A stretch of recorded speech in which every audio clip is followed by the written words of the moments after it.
ఆమె ఆశ, ఆశయం ఒక్కటే. ఆదర్శవంతమైన, ఆరోగ్యవంతమైన సమాజం. అందుకు ఆమె అహర్నిశలు తపిస్తుంటారు. వయస్సు పైబడుతున్నప్పటికీ అది శరీరానికే కానీ మనసుకు కాదంటూ ఎంతో ఉత్సాహంగా పనిలో నిమగ్నమైపోతారు. వారెవరో తెలుసా? కుల నిర్మూలన ఉద్యమ కార్యకర్త అని పరిచయం చేసుకునే లక్ష్మీ నాగేశ్వర్. ఇక వారి గురించి తెలుసుకుందాం. లక్ష్మీ నాగేశ్వర్ అసలు పేరు లక్ష్మీ నరసింహాంబ. జననం జనవరి 14, 1947. జన్మస్థలం పశ్చిమ గోదావరి జిల్లాలోని ఆచంట వేమవరం. తల్లిదండ్రులు కోటమర్తి రామలక్ష్మి, కోటమర్తి బాలసుబ్రహ్మణ్యంలు. విద్యాభ్యాసం చెన్నై ప్రెసిడెన్సీ కాలేజీలో ఎంఎస్సి చదివారు. వివాహం జూలై 29, 1968లో జరిగింది. భర్త వంగీపురపు నాగేశ్వర్. వీరికి సంతానం 2. నాగరిక్, మనోజ్. తన భర్తే తనకు స్ఫూర్తి ప్రదాత అంటారు. ఇక వీరు 1971 నుండి అకౌంట్స్ ఆఫీసర్గా ఉద్యోగం చేశారు. అప్పటి నుండే ఏపీ కుల నిర్మూలన సంఘంలో కుల నిర్మూలన ఉద్యమంలో వివిధ స్థాయిలో పనిచేశారు. ఎన్నో వందల కులాంతర మతాంతర వివాహాలు భర్త నాగేశ్వర్ గారితో కలిసి పనిచేశారు. వీరిది కులాంతర ప్రేమ వివాహం కావడం విశేషం. వీరిద్దరు కుమారులు కూడా కులాంతర వివాహం చేసుకోవడం గమనించదగ్గ విషయం. ఇక రచయిత్రిగా లక్ష్మీ నాగేశ్వర్ కథలు, నవలలు రాశారు. కుల నిర్మూలన ఉద్యమంలో భాగంగా వీరు ఇంటర్ క్యాస్ట్ కపుల్స్ డైరెక్టరీ 2015ని వెలువరించారు. ఇది భారతదేశంలోనే మొట్టమొదటి డైరెక్టరీ. తర్వాత వర్ణాంతర వివాహాలు, ప్రత్యామ్నాయ సంస్కృతి పేరున ఒక గైడ్ను వెలువరించారు. వీరి 3వ పుస్తకం మధులత. దీనిని డిసెంబర్ 6, 2020న ఆవిష్కరించారు. ఇది పరువు హత్యలపైన రాయబడిన గొప్ప సంచలనాత్మక నవల అని పేరు తెచ్చుకుంది. 2015లో పదవీ విరమణ పొందిన వీరు సామాజిక కార్యకర్తగా ఎన్నో కార్యక్రమాలకు శ్రీకారం చుట్టారు. ఇక లక్ష్మీ నాగేశ్వర్ అభిమాన నేతలు ఇందిరాగాంధీ, పివి నరసింహారావులు. ఇక వారి గురించి తెలుసుకున్నాం కదా, ఇక వారి మనోభావాలని కూడా తెలుసుకుందాం. నమస్తే మేడం. మేడం, మీరు ఎన్నో కార్యక్రమాలు నిర్వహించారు సమాజం కోసం, సమాజోద్ధరణ కోసం, అదేవిధంగా ఆదర్శవంతమైన సమాజం కోసం. మీరు సంతృప్తిగా ఉన్నారా? సంతృప్తిగా అంటే నేను నా సోషల్ వర్క్ మెయిన్గా కుల నిర్మూలన వైపు జరిగింది. ఎందుకంటే మాది కులాంతర వివాహం కావడం, వివాహం చేసుకున్నప్పుడే కులం అనేది ఒక అర్ధరహితమైనటువంటి సామాజిక విభజన. ఇది మనుషుల మధ్య అంతరాలను సృష్టిస్తుంది. కొందరు చాలా పెద్ద స్థాయిలో ఉండడం, కొందరిని చాలా నిమ్మనమైన స్థాయిలో ట్రీట్ చేయడం ఈ కుల వ్యవస్థ వల్ల ఏర్పడింది. అందువల్ల సమాజం కావాలంటే ఆదర్శవంతమైన సమాజానికి కుల నిర్మూలన జరగాల్సిందే అనేటువంటి ఖచ్చితమైనటువంటి ఉద్దేశంతో నేను సంస్కర్త అయినటువంటి మా వారు నాగేశ్వర్ గారిని వివాహం చేసుకున్నాను. అందువల్ల వివాహం తర్వాత కూడా మేమిద్దరం కుల నిర్మూలన ఉద్యమంలో పాల్గొన్నాం. ఎన్నో వందల కులాంతర వర్ణాంతర వివాహాలు చేసాం. దాదాపు 50 సంవత్సరాల నుంచి చాలా వరకు వర్క్ చేశారు. చాలా విన్నాం మేము. అవును, ఆయన జీవితాంతం కుల నిర్మూలనలోనే ఉన్నారు. Up to last breath work చేస్తూనే ఉన్నారు. ఆయన కుల నిర్మూలన సంఘం కార్యదర్శిగా చాలా ఏళ్ళు పనిచేశారు. ఉపాధ్యక్షులుగా ఉన్నారు. చాలా యాక్టివ్గా కులాంతర వివాహితులు ఎన్నో వందల మంది వాళ్ళ హృదయాల్లో నిలిచిపోయారు. నాగేశ్వర్, వంగిపురపు నాగేశ్వర్ అని. అది మీరు కులాల గురించి అంటే ఈ వయసులో కూడా కులాల గురించి రావాల్సి వస్తుందని ఊహించారా? యాక్చువల్గా మా వివాహమైన తర్వాత చాలా కులాంతర మతాంతర వివాహాలు జరిగాయి. ఆ వరవడిని చూస్తే అసలు కొద్ది కాలంలోనే ఈ కులాలు పోతాయి. మోడర్న్ సమాజంలో పిల్లలందరూ చదువుకుంటున్నారు. వాళ్ళకి కావాల్సిన వాళ్ళని అప్పటికే సెలెక్ట్ చేసుకొని వివాహాలు చేసుకుంటున్నారు. కులం అడ్డుగోడగా ఆ తల్లిదండ్రులు కూడా యాక్సెప్ట్ చేస్తున్నారు. అందువల్ల ఇది కులం తొందరగా పోతుందని నేను అనుకున్నాను. ఒక 15 సంవత్సరాల క్రితం అయితే నేను ఒక ఎస్సీ ఆఫీసర్ ఇంటికి గృహప్రవేశానికి వెళ్ళాను. వెళితే అక్కడ ఒక బ్రాహ్మణ పూజారి చక్కగా కూర్చుని కార్యక్రమం అంతా నిర్వహించి తన దక్షిణ తాంబూలాలు తీసుకుని వెళ్ళాడు. ఆయన ఏం చేస్తున్నాడంటే, నేను పంచకర్మలు నిర్వహించడంలో కావాల్సిన నేను చదువుకున్నాను అని చెప్పాడు, కానీ ఇంగ్లీష్ చదవలేదు. కానీ అదే ఇవి రిజర్వేషన్ ఫెసిలిటీ, తర్వాత ఫ్యామిలీ బ్యాక్గ్రౌండ్ అంతా ఉండి చాక కష్టపడి చదువుకుని ఒక ఎస్ఏ కుటుంబం చాలా పైకి వచ్చింది. ఐపీఎస్ ఆఫీసర్ అయిపోయి ఆయన ఐజీ అయిపోయి, ఆయన భార్య కూడా ఒక ఇంజనీర్. అట్లా ఎన్నో కుటుంబాలు పైకి వచ్చాయి. అందువల్ల నేను ఏమనుకున్నానంటే చాలా ప్రోగ్రెస్లో పోతున్నాము. ఒక ఉన్నతుడైనటువంటి ఉన్నత వర్గంగా మన సమాజం భావిస్తున్న ఒక బ్రాహ్మణుడు వచ్చి ఒక ఏ కులంతో నిమిత్తం లేకుండా పూజా కార్యక్రమాలు నిర్వహించి వెళ్ళాడు. అంటే ఇది చాలా గొప్ప మార్పు, ఈ కులం తొందరగా పోతుంది అనుకున్నాను. కానీ అది అట్లా జరగలేదు. ఒక 10 సంవత్సరాలు 5-6 సంవత్సరాలుగా మన సొసైటీ వెనక్కిపోతుంది. ఎందుకంటారు? ఎందుకంటే మత సంబంధమైనటువంటి కార్యకలాపాలు పెరిగిపోవడం, ఒక పక్క ప్రాచ్యాత సంస్కృతి, గ్లోబలైజేషన్ ముందుకెళ్తున్నాం, ఒక పక్క ప్రపంచీకరణ, మోడర్నైజేషను, మోడర్న్ ఎడ్యుకేషను, హై టెక్నాలజీ, పిల్లలంతా చదువుకుని ఇంటర్నేషనల్గా సంచరించడం, ఇంటర్నేషనల్ జాబ్స్ చేయడము, ఇవన్నీ ఒక పక్క పెరుగుతుంటే మరొక పక్క మత విశ్వాసాలు, అంటే మతమే చాలా చెడు అని నేను అన్నాడు. మత విశ్వాసం మనవాడికి ఎందుకు అవసరమైందంటే తన కాళ్ళు భూమి మీద గట్టిగా నిలవడానికి అయితే ఒక నమ్మకం. నాకు భగవంతుడు ఉన్నాడు, నేను నమ్ముకున్న దేవుడు ఉన్నాడు, నేను అనుకున్న పని సాధిస్తాను అని ఆత్మవిశ్వాసంతో ముందుకు వెళ్ళడానికి ఒక ఆలంబన. ఆయన చూసుకుంటాడులే అనేటువంటి ఒక ధైర్యం భగవంతుడు. ఈ కులాలకి మతాలకి ఆయా మతాలకు సంబంధించిన వారి కంటే కూడా ఈ పైత్యము ఎక్కువ రాజకీయ నాయకుల్లో కనిపిస్తుంది కదా, అది ఎంతవరకు? అలా కాదు అది కాదు విషయం. ఏంటంటే ఇది మత విశ్వాసం ఎప్పుడైతే మూఢంగా మారుతుందో, అంటే అసలు ఏ రకమైనటువంటి హేతువాదానికి తగలినటువంటి దిగజారిన స్థితికి వెళ్ళిపోతుందో, అప్పుడు ఏమైపోతుందంటే అవతల వాళ్ళు ఇదిగో నువ్వు బాగుపడతావు ఈ స్థితిలో, ఈ పని చేయి అంటే వాళ్ళు చేసేస్తారు.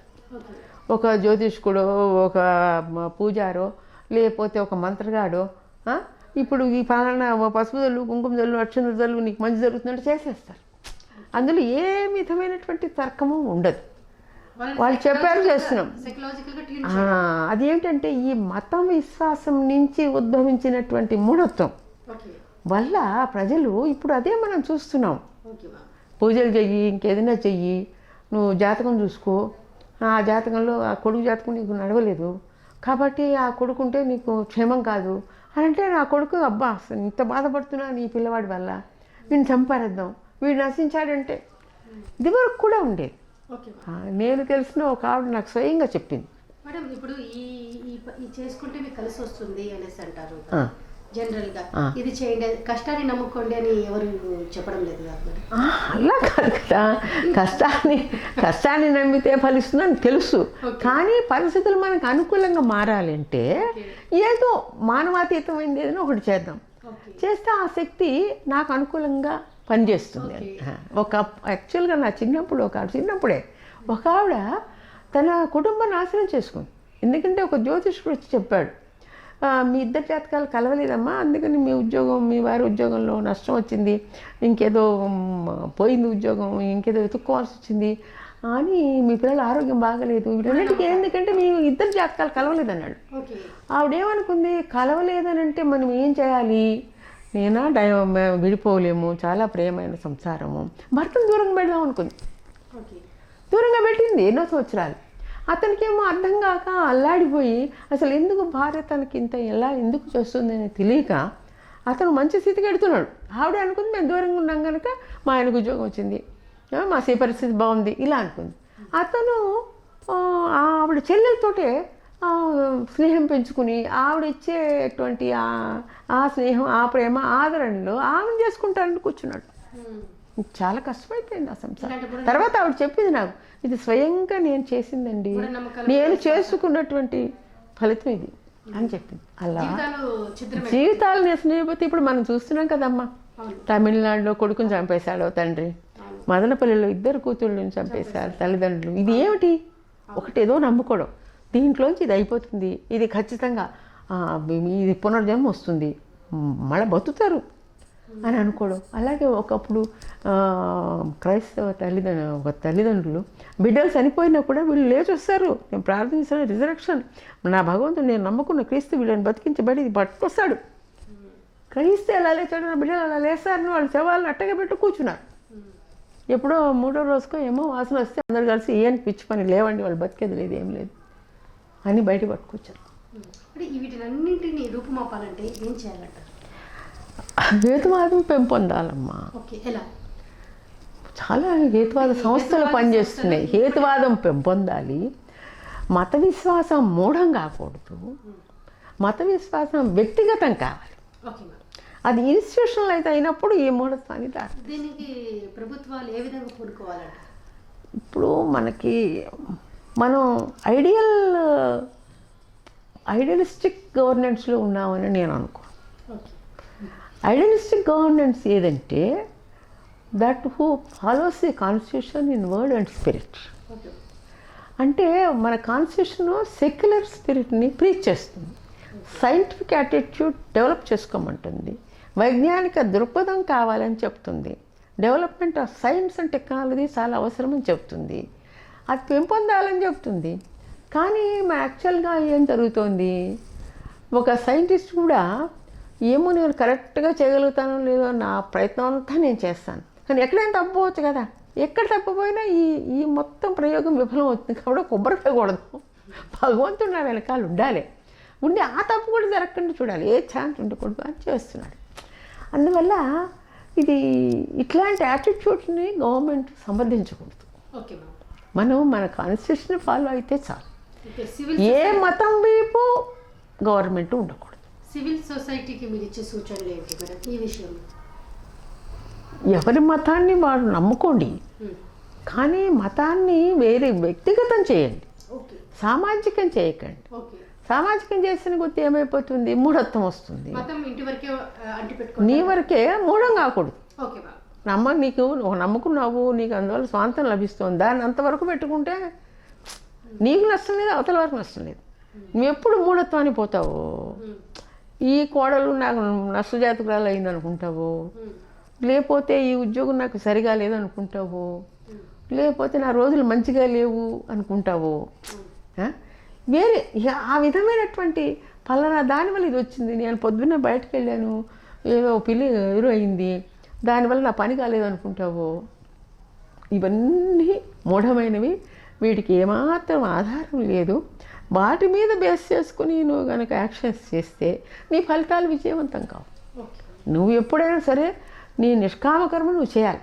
నువ్వు చేయగలిగినంత పనిచేసి, ఎందుకు నిష్కామకర్మ భగవద్విశ్వాసం అన్నారంటే, నీ విశ్వాసం భగవంతుడి మీద ఉంచు, నీ ప్రయత్నం మాత్రం నువ్వు చేయి. ఇదే కదా భగవద్గీత. భగవద్గీత ఏం చెప్తుందని, నువ్వు కర్మయోగం ఎప్పుడు పనిచేస్తూనే ఉంటుంది. ఫలితాల గురించి ఆలోచించు, నేను ఇస్తాను నీకు ఫలితం. ఎక్కడి నుంచి ఇస్తాడు భగవంతుడు ఫలితం?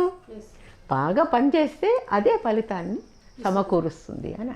ఇప్పుడు ఈ కులాల గురించి మాట్లాడినట్లయితే, కులరహిత సమాజం కోసం ఎన్నో కార్యక్రమాలు చేశారు మీరు, ఎన్నో అంటే మీ శేష జీవితం అంతా అంకితం చేస్తున్నారు కూడా.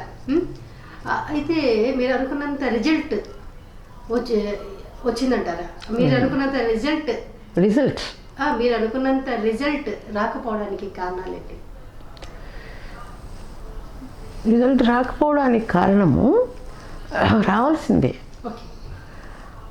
మనిషి ఇప్పుడు మన స్వతంత్రానంతరం మా తరం వాళ్ళు యంగ్స్టర్స్గా ఉన్నప్పుడు ఒక విధంగా ఆలోచించారు, నాకు కావాల్సిన అమ్మాయిని నేను వివాహం చేసుకోవాలి, అది కులంతో నెమ్మది అడ్డంకులు అధిగమించేసుకోవాలి అని. వాళ్ళ తల్లిదండ్రులు అయ్యేసరికి మా పిల్లలు ఎక్కడ కులాంతర వివాహాలు మతాంతర వివాహాలు చేసుకుంటారో, నా స్టేటస్కి ఎక్కడ భంగం అవుతుందో, నా పరువు పోతుందేమో అనేటువంటి సమాజంలోనే ఉన్నారు వాళ్ళు. Okay ma'am. అది ఆ ఫీలింగ్ కన్సాలిడేట్ అయిపోయింది. ఓకే. అందువల్ల తల్లిదండ్రులు తాము స్వేచ్ఛగా వ్యవహరించినా తమ పిల్లలు స్వేచ్ఛగా వ్యవహరించకూడదని కోరుకుంటున్నారు. అసలు ఈ పరువు అనే దాన్ని మీరు ఎలా డెఫినేషన్ ఇస్తారు మేడం? మనం ఉన్నటువంటి సమాజంలో మనకున్న మంచి పేరు, మనకు ఓహో గొప్ప అనేటువంటి పేరు పరువు. ఆ గొప్ప అనేటువంటి ఇంప్రెషన్ పోకూడదు అని మనిషి కోరుకుంటాడు. చెప్పేస్తే ప్రేమని అంగీకరించకపోతే ఆ పరువు పెద్దవాళ్ళకి వస్తుందంటారా? రాదు కదా, రాదు. చాలా చెడ్డ పేరు వస్తుంది. అది ఒక గొప్ప అనుకుని వాళ్ళు చేస్తారు. చేసిన తర్వాత రకరకాలుగా, ఇప్పుడు ఈ కేసులో కాకుండా ఇంకో కేసులో పట్టుబడతారు. తర్వాత వాళ్ళకి వాళ్ళ పిల్లలే దక్కరు. మొట్టమొదట వాళ్ళ పిల్లలు దక్కరు కదా. వాళ్ళని వదిలేసేస్తే వాళ్ళు సుఖంగా పైకి వచ్చిన తర్వాత వాళ్ళు కలిసేవారు. మరి మా ఫ్యామిలీలో అట్లాగే అయింది. మా నాన్నగారు మా అమ్మగారు చాలా సాంప్రదాయమైన కుటుంబం అయినా సరే వాళ్ళు ఎట్లాంటి వాళ్ళకి మంచి పెద్ద పెద్ద శిష్యులు ఉండేవారు. నేను వాడి కాళ్ళని ఇది చేస్తా, వీడు చేయి నరికేస్తాను అనేవారు. కానీ మరి నేను వివాహం చేసుకున్నప్పుడు ఆయన ఏం చెప్పలేదు. సరే మన కర్మ బుద్ధి కర్మానుసార ఎట్లా చూద్దామని. కానీ మేము పైకి వచ్చాం. పైకి వచ్చిన తర్వాత మరి వారు సంతోషించారు. తల్లిదండ్రులు చివరిలో మా దగ్గరే ఉన్నారు, సంతోషంగా ఉన్నారు. ఇన్ యువర్ చైల్డ్హుడ్ అంటే మీ బాల్యంలో మీ టీనేజ్లో కానివ్వండి, మీకు ఒక సంఘ సంస్కర్తలు గురజాడ అప్పారావు గారు, కందుకూరి వీరేశలింగం పంతులు గారు, గోరా గారు, అంతకంటే ముందు రాజారాం మోహన్ రాయ్ గారు, ఇంకా స్వాతంత్రం అప్పుడు పీరియడ్స్ ఇంతమంది మనం చెప్పుకుంటున్నాం. పూలే గారు, సావిత్రిబాయి పూలే గారు, ఇలాంటి పేర్లన్నీ వినిపిస్తున్నాయి. ఇప్పుడు మా జనరేషన్కి వచ్చినాక అంటే మీకు మాకు అంతరం ఒక 30 years దాకా ఉంటుంది కదా మేడం. మాకు చెప్పుకోవడానికి ఎవరున్నారంటారు? మీరు ఎవరైతే చెప్పుకున్నారో వాళ్ళనే చెప్పుకుంటున్నాం మేము కూడా. కొత్త వాళ్ళు కనిపించడం లేదు కదా.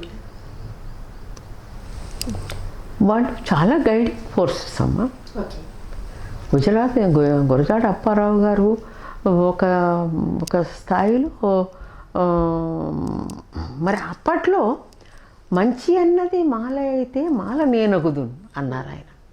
అంటే ఎట్లాంటి పరిస్థితి అంటే వాళ్ళని చాలా దూరంగా హీనాతిహీనంగా చూసేటువంటి ఆ సమాజంలో కూడా ఆయన మంచి అన్నది మాల అయితే మాల నేనగుదు అన్నాడు.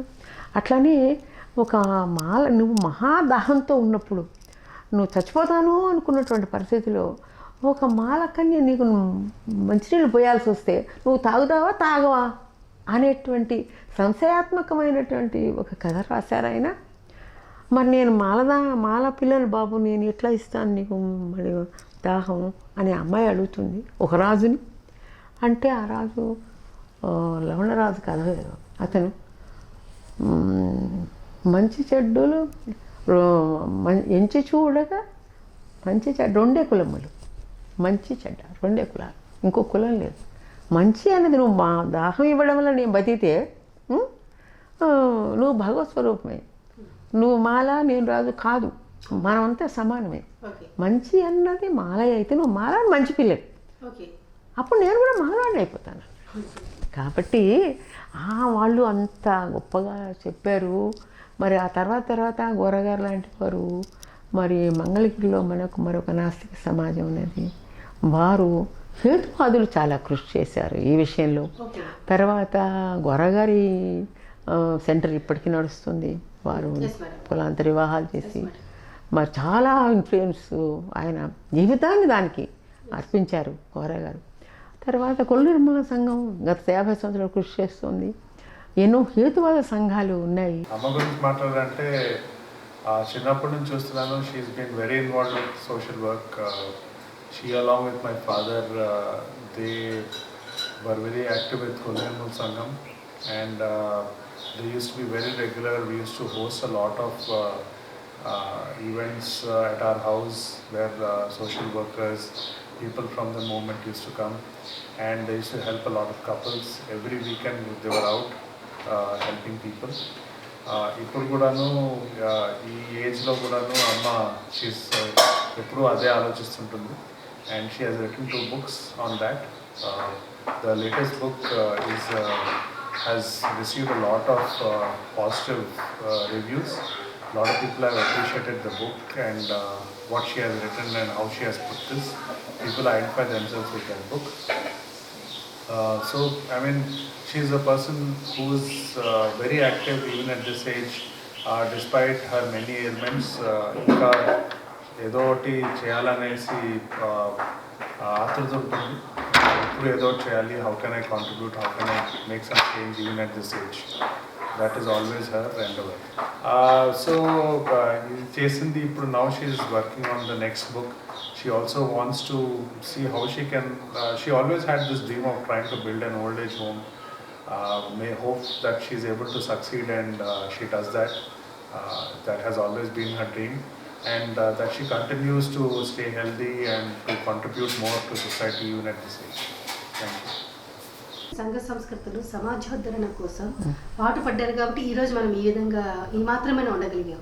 ఇంకా రాబోయే తరాలకి ఈ మారుతున్న చేంజెస్ని అనుగుణంగా ఒక మంచి దిశ చూపించే వాళ్ళు కరువవుతున్నారు కదా. కరెక్ట్ వాస్తవికత తెలియజేయడానికి మంచి నేతలు కానివ్వండి, సంఘ సంస్కృతులుగా ఇప్పుడు సంఘ సంస్కృతులమ్మా సమాజంలో వచ్చేటువంటి మార్పు వాళ్ళు డైరెక్ట్ చేస్తారు, ఒక మంచి పద్ధతిలో ఒక స్థితిలో డైరెక్ట్ చేస్తారు. కానీ మార్పు జరుగుతుంటుంది. ఇప్పుడు మార్పు ఎలా జరుగుతుందంటే పిల్లలంతా చదువుకుంటున్నారు. చదువుకుని ఒక స్థాయికి వచ్చిన తర్వాత తనకి ఇష్టమైన వాళ్ళని వివాహం చేసుకుంటున్నారు. ఇప్పుడు మనం ఇక్కడ ఈ టౌన్షిప్లో ఉన్నామంటే ఇక్కడ అన్ని international marriages, inter caste marriages, inter regional marriages, inter linguistic marriages అందరూ కూడా పిల్ల పాప మంచిగా చదివించుకుంటూ ఆస్తిపాస్తులు బాగా సంపాదించుకొని నెలకోసారి అమెరికా వెళ్ళొస్తూ ఆస్ట్రేలియా వెళ్ళొస్తూ మంచిగా ఉన్నారు. కాబట్టి వీళ్ళందరూ మార్గదర్శకులు. వీళ్ళంతా ఏమైపోతారు, వీళ్ళని చూసి 10 మంది చేస్తే 100 మంది రేపు చేస్తారు. అయితే ఒక విధమైన ట్రెండ్ ఇప్పుడు సమాజంలో వస్తుంది. ఎక్కడ మన కులాన్ని అధిగమించి మనం కనుక వివాహం చేసుకుంటే అతగాడికి కానీ నాకు కానీ నా తల్లిదండ్రుల వల్ల లోపం వాళ్ళు పరువు నష్టంగా భావించి అతని ప్రాణానికి ఎక్కడ ముప్పు వస్తుందో, నా కుటుంబానికి నేను చెడ్డ పేరు తెచ్చిన దాన్ని అవుతాను, లేకపోతే అంత అశాంతిమయం అయిపోతుందో అని చెప్పేసి ఆడపిల్లలు ఆలోచిస్తున్నారు. మగపిల్లలు ఇంకా దూకుతాం, చచ్చిపోయినా సరే పెళ్లి చేసుకుంటాం అనొచ్చు. కానీ ఒక విధమైన రెగ్రెసివ్ యాటిట్యూడ్, ఎందుకురా బాబు తలకాయ నొప్పి. ఇప్పుడు మతాంతర వివాహాలు ఉన్నాయి, అవి గొప్ప మానవతా వివాహాలు. మతాంతర వివాహం చేసుకోవాలంటే ఇప్పుడు బోల్డ్ యాక్ట్స్ వచ్చేసాయి, వాటికి ఎగెన్స్ట్గా ఫేవర్గా రావాల్సింది ఎగెన్స్ట్గా వచ్చాయి. కులాంతర వివాహాల వల్లనే కదా సంతానం కూడా మంచి ఆరోగ్యవంతంగా జన్మిస్తారు. కులాంతర వివాహం సంతానం డెఫినెట్గా ఆరోగ్యవంతంగా ఉంటుంది, బ్రైట్గా ఉంటుంది, ఇంటెలిజెంట్గా ఉంటుంది. ఇందులో మన సైంటిఫిక్గా పరిశోధనలు జరిగి ఎక్కడ ఒకటే తెగలో వాళ్ళలో వాళ్ళే వివాహాలు చేసుకుంటే అట్టి వివాహాలు ప్రిమెచ్యూర్ డెత్కు దారితీస్తాయని వాళ్ళు రుజువు చేశారు. ఇజ్రాయిల్లో దారుశలం అదే ఒక తెగ ఉన్నది. వాళ్ళు ఒక ఆయన కుటుంబంలో 4 పిల్లలు పడితే 4 చనిపోయారు. ఎందుకంటే వాళ్ళ తెగలో వాళ్ళే అక్కడక్కడే వివాహాలు చేసుకుంటారు. ఇప్పటికీ మనకు కనిపిస్తుంది విలేజెస్లో ఒక కులం వారు అక్కడక్కడ వాళ్ళని చేసుకుంటారు. చేసుకునేసరికి చిన్నగా ఉండాలి గ్రూప్. అప్పుడు బ్లడ్ రక్తం కలయిక వల్ల జీన్ డిటీరియేషన్ జరిగి 3 పిల్లలు పడితే ఒకళ్ళేమో చనిపోతారు, ఒకళ్ళేమో ఏదో ఒక విధమైన జెనెటిక్ డిసీజెస్గా ఉంటారు. చాలా ఘోరమైన పరిస్థితి. దగ్గర వాళ్ళు వివాహాలు చేసుకోకూడదు. ఇదే ప్రిన్సిపల్ మనం విస్తరించినట్టయితే కులానికి కూడా వర్తిస్తుంది. ఇదే మేడం, మీరు చెప్పినట్టు ఈ శాస్త్రీయ దృక్పథం సమాజంలో తీసుకెళ్ళడానికి, స్ట్రాంగ్గా తీసుకెళ్ళడానికి ఎందుకు ప్రభుత్వాలు కానీ పూనుకోవడం లేదంటారు?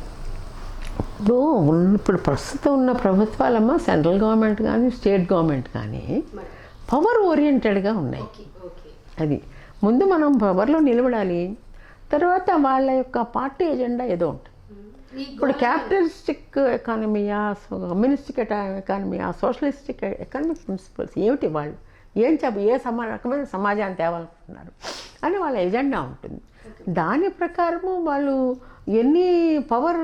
ఎన్ని స్టేట్స్లో అయితే మనం గెలవగలమా అది ఒకటి.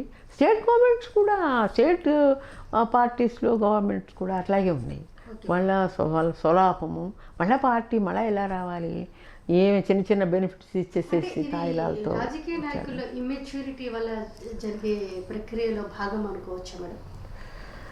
అంటే రీజనల్ పార్టీస్లో కొన్ని ఉద్దేశాలతో పార్టీలు వస్తున్నాయి. వచ్చినవి వాళ్ళు చేయాలనుకున్నంతగా కూడా చేయలేకుండా ఉన్నారు. అంటే నా ఉద్దేశం ఏంటంటే ఇప్పుడు పరిపాలించే వాళ్ళు దూరదృష్టితో ఉండాలి, కొద్దిగా వైజ్ఞానిక దృక్పథం కలిగి ఉండాలి, సైంటిఫిక్. పరిపాలించే వాళ్ళు గట్టిగా ఈ సమాజం మారాలి, ఈ సమాజంలో అందరూ సమానంగా ఉండాలి, ఈ సమాజంలో అందరూ ఆదర్శవంతమైన జీవితాన్ని గడపాలి. నేను ఇందులో ప్రతి ఒక్కరి జీవితాన్ని అట్టడుగు ఒక విలేజ్లో పనిచేసే కూలి యొక్క జీవితాన్ని కూడా నేను మెరుగుపరచగలగాలి. నేను ఇప్పుడు ఒక 1000 రూపాయలు ఇవ్వడం కాదు, నా ప్రభుత్వం ద్వారా వాళ్ళు 1000 రూపాయలు సంపాదించుకునేటువంటి పరిస్థితి నేను కల్పించాలి అనేటువంటి గొప్ప ఆదర్శాలు ఉండాలి. ఇప్పుడు మనం ప్రభుత్వం నుంచి మనం ఏం ఆశిస్తామంటే బయట నుంచి మనకి రక్షణ కావాలి, ముందు రక్షణ కల్పించాలి. అది గవర్నమెంట్స్ చేస్తున్నాయి. గట్టి ప్రభుత్వం ఉంటే కానీ, గట్టి నాయకులు, గట్టి ప్రభుత్వం ఉంటే కానీ మనకి బయట వాళ్ళ నుంచే రక్షణ దొరకాలి. కాబట్టి ముందు ఎక్స్టర్నల్ ఎలక్షన్స్ రాకుండా చూస్తున్నారు. ఓకే, తర్వాత స్ట్రాంగ్ గవర్నమెంట్ ఉండాలి, అది కూడా చాలా అవసరమే. స్ట్రాంగ్ గవర్నమెంట్ కూడా, ఆ స్ట్రాంగ్ గవర్నమెంటు ఆదర్శవంతమైన సమాజంలో ఉన్న ప్రతి ఒక్కరూ నా సిటిజన్షిప్ పొందిన వారు సమానం, అది ఒకటి. నా సిటిజన్షిప్ పొందినవారు ఆకలితో అలమటించకూడదు. 2, 3 సిటిజన్షిప్ లేని వాళ్ళకు కూడా ప్రత్యామ్నాయం నేను చూపించి వారి దేశాలకు పంపించాలి. 3 ఇది కుల మత భేదాలు నేను చూపించకూడదు. అన్ని కులాల వారు ఒకటే సమానమైన స్థాయిలో నేను పరిగణించాలి. ఇది కుల నిర్మూలన జరిగితే కానీ జరగదు. కాబట్టి ఈ కుల రహిత సమాజాన్ని నేను ప్రోత్సహించాలి. My name is Ruchi Gupta and I am Mrs. Lakshmi Nageshwar's daughter-in-law. For the last 20 years, I have seen her work and champion many social issues, especially around caste. She wrote her caste directory. She has helped many inter-caste couples get married. And this kind of work she does despite her age. I'm very, very proud that she has picked up such important causes and wish her lots of success even in the future. I'm so proud that she's making such a big difference to society. Seeing her work, at an age where many people retire, most women don't take up some of these causes, has been very, very inspiring for me. I would like to emulate her in the future in picking up some causes and championing them. And I would urge more and more women to pick up important causes and be ambassadors for people who are not as privileged. Amma, my mother-in-law, has done a very good job in balancing not only her contributions to the family. She takes time to write novels. She is a super grandmother to my son. She does her social work. She does her own bit to stay healthy on a day-to-day basis. It's a privilege to learn and see a person like her in action on a daily basis. I hope she continues and inspires many, many more people to pick up causes like this in the future, and lots of success in every endeavor that she takes. Lots of success, lots of good luck, and have a great time achieving all of this. మన సమాజం ముందుకు తీసుకెళ్ళడానికి కానీ మన భారతదేశం అంటే గతంలో ఎన్నో విలువలతో ఉన్న మన భారతదేశం అంటే మన గొప్ప విలువలు ఫాలో అవ్వకపోయినా అట్లీస్ట్ ఆ విలువలకి కార్నర్లైనా ఉండాలని అనుకుంటే మీరు యువతకి ఇచ్చే సందేశం ఏంటి? మనది గొప్ప విలువలు కలిగిన భారతదేశమే, దానికి సందేహం లేదు. ఫాలో అవ్వాలి. కాకపోతే ఎందుకంటానంటే అది వర్ణాంతర వివాహాలను చాలా నిషేధించారు. నీ రాజ్యంలో వర్ణ వ్యవస్థ సురక్షితంగా ఉందా అని అడుగుతాడు మునిగారు అతను రాజుని. అంటే వాళ్ళ యొక్క బెస్ట్ గవర్నెన్స్లో వర్ణాలు ఖచ్చితంగా పాటింపబడడం అనేది ఒక అప్పట్లో ఉన్నటువంటి. దాంతో ఏమైపోయింది, ఇంటర్ ఎప్పుడైతే 2 రకాలు ఉంటారో ఇది 2 వర్గాల మధ్య వివాహాలు ఖచ్చితంగా అవుతాయి. అది స్త్రీ పురుష యొక్క ఆకర్షణ వల్ల జరిగేది. ఈ మిశ్రమ వివాహాలని వాళ్ళు చాలా నీచంగా చూశారు. లోమ వివాహం, ప్రతిలోమ వివాహం అని చెప్పేసి అలా పుట్టిన వాళ్ళందరినీ శూద్రులు, అతి శూద్రులు, నీచాతి నీచులు అని చెప్పేసి, ముఖ్యంగా బ్రాహ్మణ స్త్రీకి ఒక శూద్రుడికి కనుక ఉదయం పుట్టితే వాళ్ళు వివాహం చేసుకుంటే వాళ్ళ నుంచి జన్మించిన వాళ్ళు చండాలులు అన్నారు. అనేటువంటి ఈ విధమైనటువంటి ఈ కేటగరైజేషన్ అది తీసుకురావడం వల్ల సమాజంలో చాలా గొప్ప ఉన్నత వర్గానికి చెందిన వాళ్ళు బ్రాహ్మణ, క్షత్రియ, వైశ్య అనేసి మిగతా వాళ్ళంతా వాళ్ళకి సహాయం చేసేవాడు, పనివాడు, శూద్రులు. దాంతో ఏమైపోయింది, ఒక నిచ్చెన మెట్ల సమాజం తయారయ్యి అధికులు వాళ్ళ కింద వాళ్ళు ఇక వాళ్ళకి సేవ చేసేవారు.